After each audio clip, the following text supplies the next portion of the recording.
The animals in the zoo were boasting one day, said Daddy. I am the most wonderful of you all, said the black-footed penguin. I live in water and on the rocks. My ways are interesting. I have strange habits, and what is more, my voice is like a donkey. I can bray most beautifully. Well, laughed the donkey who was passing along the road. The idea of comparing yourself to me. And the donkey stopped quite still, even though he was pulling a cart in which was a little girl.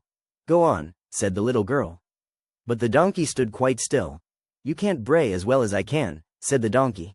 I bray just the same way, said the black-footed penguin. Well, laughed the hyena, most people and animals don't think a donkey voice is anything very fine. And the hyena went on laughing and laughing, almost until his sides burst. If you're going to be rude, said the donkey, I shall leave. At last, said the little girl in the cart, the donkey has decided to move. I thought I might have to sit here all day. Ah, said the sea lion, none of you are as fine as I am. I jump into the air to get my food. I don't get it in any commonplace, ordinary way. No indeed, I jump for it. Each time I do a trick. And they stop and look at me, for I am very interesting. It's much nicer, said the bushy-tailed wood rat, to be what I am. My tail is the wonder of the world. I never heard that before, said the flying squirrels. Now with us, it is different. We can fly, we are like birds, that's very superior. But you're not birds, said a sparrow, who was flying by the cages, and over the yards of the animals. At the rate you are talking, I am about as interesting as any of you. I can fly for that matter, and I can pick up food. I fly down for it instead of flying up for it like Mr. Sea Lion. I don't fly up for it, said Mr. Sea Lion. I jump for it. Oh, all right, said the sparrow. I'm sure I don't care whether you jump or fly. You're very fussy about words, it seems to me. Look at me, said the seal. I come from a wonderful land, and I am a thing of great beauty. My skin is beautiful, and I swim so nicely, and I like the water so much. You're no better than I am, said the alligator crossly. Nonsense, said the seal, but I won't quarrel with you about it, for I know I'm right. I have the finest coat, said the zebra. Now, in truth, I am something worth looking at. You're queer, that's all, said the Rocky Mountain sheep from his yard. The Australian dog who looked like a fox also got into the argument, but back in the zoo house, the monkeys were saying, now, tomorrow let us see who gets the most admiration and attention. Then we will see who is the most interesting animal in the zoo. All right, agreed the other animals, for each was quite sure he'd win. The word was whispered about the zoo that the visitors should decide the question. The next day the children began to arrive, and all day long they kept coming. Each animal had fussed to look his best, and when the children would pause and stop to admire any animal the others would look angry. They stopped before every animal for a few moments, and would say to each other, oh, look at this queer animal, see what he does. But then they would pass on and in front of the monkey cages they stood. The monkeys performed tricks, they made faces and they ate peanuts which were given to them, and at the end of the day, alas and alack, every animal had to admit that the one who received the most attention from the children was the old monkey and his family. Well, friends, said the little mosquito, how about a banquet tonight? It's the first warm evening of the season, and without a doubt the people will sit out on their porches and enjoy the beautiful air. They won't enjoy us, said the second mosquito. Well, I'm sure we wouldn't be flattered if they did, said the first mosquito. If they enjoyed us it would mean that we didn't bite them, and that would never do. It would never do, agreed the second mosquito. Well, let's be off, for the sun has gone down and the people will have finished their suppers before long. All right, said the first mosquito, I'm ready, and I'll give a call to the children and to the cousins and to all of the family and relatives. Buzz buzz buzz, came back the answers, and soon all the mosquito relatives had joined the first two mosquitoes. Is everyone ready for a banquet? Asked the first mosquito. Every one, without a doubt, said the mosquitoes. So they all started forth and buzzed along, talking of people who felt them most. We don't want to go to those who are not properly bitten by mosquitoes, said the first mosquito. I heard someone say, the other day, said the second mosquito, that the two creatures she hated most were the flies and the mosquitoes. She said she didn't like yellow jackets and hornets, but practically every other creature she liked. Now, wasn't that a nice compliment? A large one, said they all. What do you mean by a large compliment? Asked the second mosquito. You should say a big compliment. But still, what do we care about words except a few choice ones such as bite and bitten and will bite? So the mosquitoes hurried, and some of them went on one piazza where people were sitting and some on another, and were happy over their mean banquet. Well, it is time we should get started, said Mrs. Potato Bug. And we must work hard, said Mr. Potato Bug. We have such fun working, said the little potato bugs. The potato bugs had 6 legs apiece. They had little black feelers and tiny eyes. They were yellow and black on the back, and blue and brown underneath. They spit a little yellow juice on anyone who took hold of them, for they said, "It's all right for us to treat the potatoes badly, but it is a different thing for people to have the bad manners to pick us up as if we were little creatures of no importance." There were also brick red bugs with black dots on either side. These were the little potato bugs, while the others were the daddies and the mothers. They got on the leaves of the first potato crop and fed off them, eating away at the leaves as hard and as fast as such tiny creatures could do. These little bugs were very anxious to kill the plants, and they would have done so if they had made a good headway. That is, they would have done a great deal of harm if they hadn't been driven away in time. But these bugs went to other potatoes and they saw some of the potato grubs, so they said to them, "Potato grubs, what are you doing?" "We're eating holes in the potatoes," said the grubs. "What are you doing?" "We were eating leaves of potato plants," said the potato bugs. "We were driven away from some other plants, but here we are, and the dear little children have come, too." "Are you going to eat the leaves here?" asked the grubs. "We think they look good," said the potato bugs.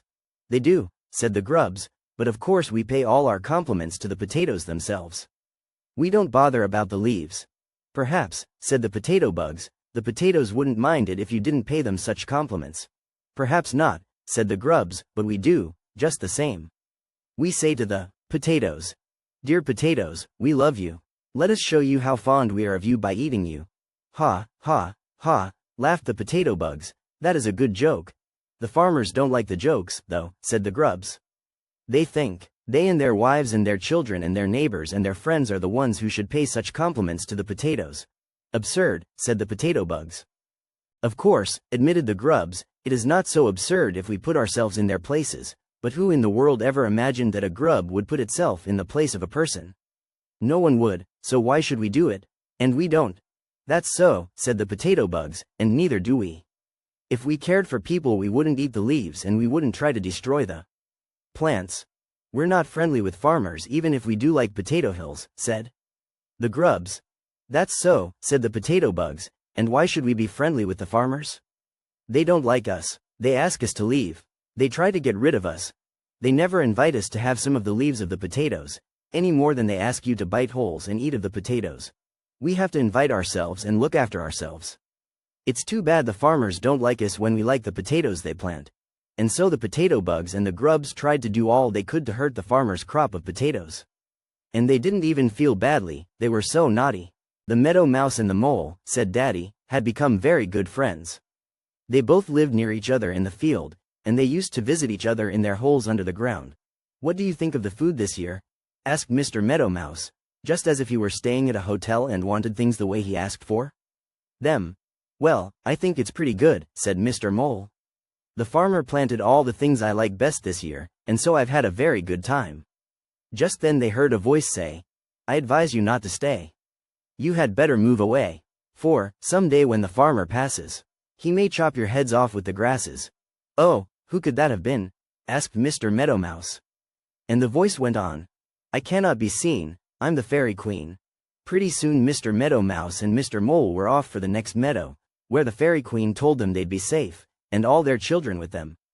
Mrs. Meadow Mouse and Mrs. Mole didn't care about moving, but when they were told that their heads would be chopped off if they didn't, they hurried along. And when they got to the next meadow, they began to burrow in the ground and dig it up with their little noses. Especially good for such work was Mr. Mole, and his children all copied him, and were a great help. Hello, aprons, gloves, toys, books, games, goldfish, party dresses, gingham dresses, called Fairy grant your wishes to the toys and clothes in the children's big store. They all called back, hello. That is, all those did who were awake this evening and who weren't so tired that they went to sleep at once. "What is this I hear that you want?" she asked. "We all wish we were something else," said the gingham dress. "I'd like to be a party dress, and the party dress is tired of its ribbons and laces." "The goldfish down the aisle wants to be." "What is it you want to be, goldfish?" "I want to be a toy," said the goldfish. "And oh," said a pair of brown jumpers, I want to be myself. But I want a playmate. I'd like to have a doll, please, fairy. The doll you shall have, said the fairy. I'll wave my wand. As she did so, the whole store began to grow and grow, it seemed. Each counter was now like a store in itself, and none of the counters were near each other. There were great, enormous roadways between the counters, and the things themselves were all different. The gingham dress was now a party dress. It was wonderful how a party dress had been made out of the gingham one, for the gingham dress saw that there was some of the old dress left. Oh, said the gingham dress, now a party dress, I do want to go to a party now. You shall, said Fairy Grant Your Wishes, suddenly appearing again. Everyone is to have a complete, whole wish granted this evening. And all of the others will go where they please and be what they please. Such a change as there was. The gingham dress, now a party dress, found herself at a great party. There were many boys and girls, and they looked at her as she came in the doorway. Oh, how strange and uncomfortable she felt. It was really a most miserable feeling. Do we make mud pies later on? She asked of another party dress. Ha, ha, said the other party dress, where did you come from that you didn't know that at parties such as this we don't do such things? We couldn't soil our clothes. I do believe your grandmother must have been a gingham. My grandmother, the other party dress said very proudly, as she walked off tittering and giggling, was a Lady Lace, and she went to court affairs where my grandfather, Lord Velvet, met her. What horrid, snobbish creatures, said the gingham dress. Oh, dear, what shall I do? No one will be friendly with me. I wish I were going to a good outdoor garden playground party where children and clothes did things so I wouldn't feel so strange. All right, said Fairy Grant Your Wishes. I will make you happy and change you back to what you were. The house nearby is receiving a coat of paint, began the tree, and it is trying to pretend it's the only thing that was ever painted. It is very proud and disagreeable about it. If the house were receiving any other kind of a coat, I wouldn't be angry with it. I would never expect to have a coat of cloth or rubber for the rain, or fur perhaps for the winter, but then I'm not a boy, a girl, a lady, or a big man. I'm a tree, and the house is a house. Perfectly true, said the song sparrow. I don't wish to correct a thing you have said, but a coat of paint is entirely different. Entirely, chirp, chirp, agreed the song sparrow. I don't suppose a girl or a boy, a lady or a big man would care for a coat of paint. Whiz, whiz, I should say not, whistled the wind. But the house, continued the tree, pretends it is very wonderful. It is trying to look so fresh and stuck up. You must forgive those things, said the song sparrow, as the paint makes the house behave like that. That's so, said the tree. I suppose I was a bit harsh. But you know my trunk was painted this spring, painted white, to protect me and to look after me. So, I didn't like seeing the house act in such a proud fashion. Evelyn rushed up to Jack as soon as he came out of school one day. Oh, Jack, she said, something is the matter with Marian. She behaves so queerly. She said she wanted to have me play with the other girls. She had something special to do at home. She really wouldn't let me go home with her. I would have been mad, only she was just too queer for anything. I don't understand. Jock was the same way. Let's go back, anyway, and see what is up. Jock and Marian were cousins who had recently come to town. They hurried down a street, running most of the way, and then turned down another and ran almost all of 5 more blocks to reach their cousins' home. Jack went halfway down the hall when he bumped straight into Jock coming up from the cellar. He was holding in his arms the little fox terrier Marian had bought just a week before with her birthday money. The dog was only a tiny puppy still, a lovely little soft white puppy with 1 brown ear and 1 black one and 2 black spots on his soft white back. Oh, did Buster get hurt? Jack shouted. Buster, of course, was the small, gay, naughty, happy puppy. No, he didn't, said Jock. And it's none of your business, anyway, even if you are our cousins. That's so, said Marian, who came up behind Jock. If we want to have Buster's tail cut, it's no one's business but our own. It was just like you to find out somehow. Going to have his tail cut? Gasped Evelyn and burst into tears. Yes, fox terriers look absurd with long tails, said Jock. Everyone says so. And, besides, he'll be all well in a week, quite well.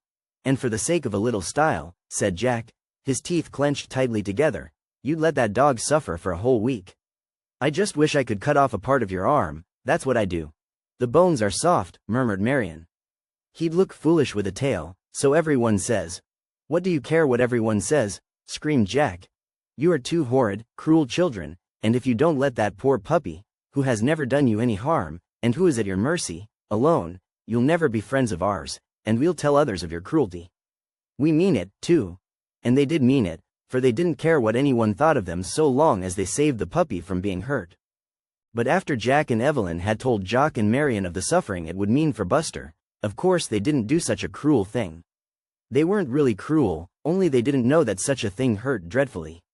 They had never been told the real truth, and they were glad they had heard it in time. Jamie and Jackie had both fallen asleep in front of the fire, commenced Daddy, and now instead of the fire they saw huge castles and towers and turrets and bridges and royal people. Far over in a corner, too, they saw a dark gray stone cave in which was sitting an old witch dressed in a scarlet robe, with a tall black hat on her head. Soon they heard the kings and queens and the princes and princesses talking. They had low voices, but every little while a sudden gun would go off and for a moment they would all keep very quiet. What do those guns mean? Asked Jackie and Jamie together. It's the fireplace clock, the Sparks answered. But it doesn't seem to keep very good time.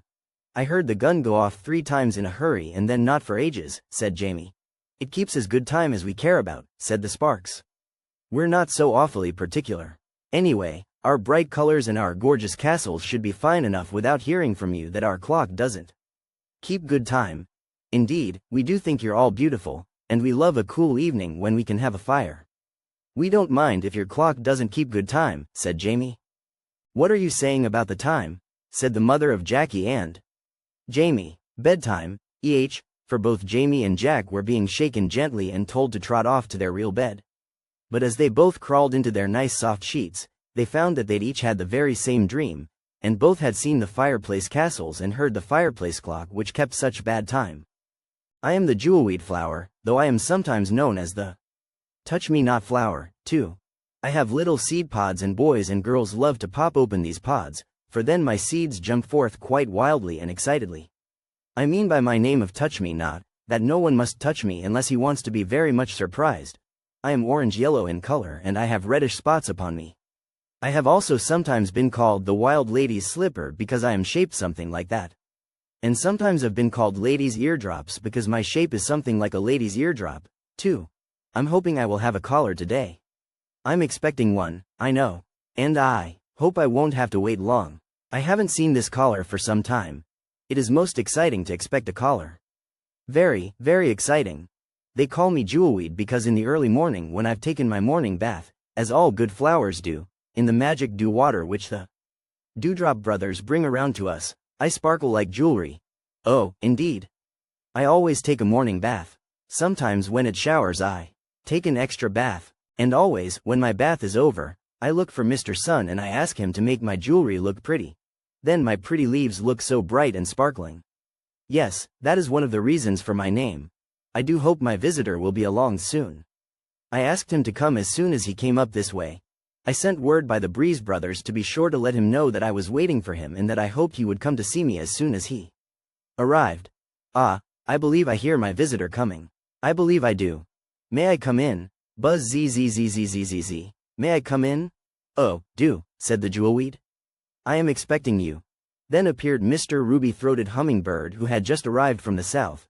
Well, he said, how glad I am to see you. And I am so glad to see you, said the jewelweed. You must have a cooling sweet drink. I didn't let any other visitors take any of it. No indeed, there was the bee who tried to get me to give him a sweet drink, but I keep it deep down in my very center dining room where even the bee with his long, thirsty tongue can't get at it.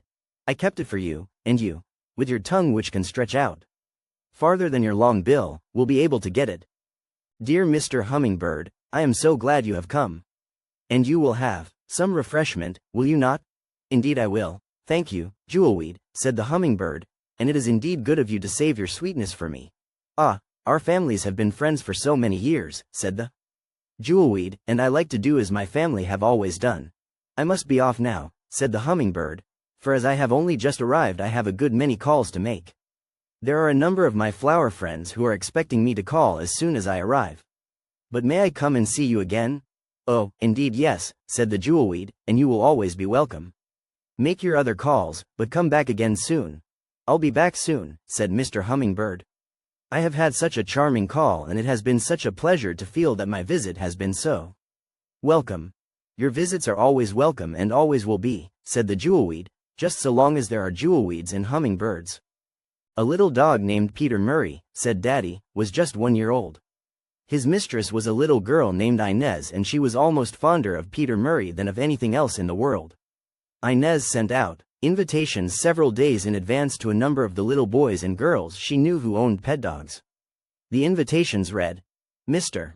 Dog Peter Murray, at home, in honor of his first birthday. All of the little dogs who were invited accepted, and the day of the party came at last. The first thing that Inez did that morning was to rush over to Peter Murray's basket and say, many happy returns. Now, of course, Peter Murray woke right up and was out of his basket with a bound. He jumped up and down for Inez, which was his way of saying, thank you, Missy, and he wagged his tail for all he was worth. We have lots to do today, Peter Murray, said Inez, and Peter Murray knew just what she meant. He put his head first on one side and then on the other. And when he saw Inez take a little purse out of her pocket and jingle some pennies, he put his ears up in the air as if to say, what do those funny things mean? They mean, said Inez, that we must get goodies for the party, bones and such things. Now, when Peter heard the word, bones, he wagged his tail, for he knew perfectly well what bones meant. At last the time for the party came. And such a time as they did have. Every little dog brought Peter Murray a present. He got wonderful things, too. He was given a great pink bow and a new collar by his mistress, which, of course, he wore to the party. Then he received a fine hard ball, a stick to play with, a second-best collar and a box of chocolates, for Peter Murray loved candy, too. Supper time, shouted Inez, and all the little dogs wagged their tails and jumped for the bones that Inez threw up in the air, until every little dog had one. You see, they were not fussy like people, and didn't sit down to eat their bones, for they had much fun throwing them up in the air and playing with them. And then came the ice cream, which they ate out of little bowls, and for a surprise they had wonderful sugary cake, with a little dog made in sugar on the top of it. Inez cut the cake, for in each piece she had to take out a little bell, which were the presents Peter Murray gave to his guests on his birthday.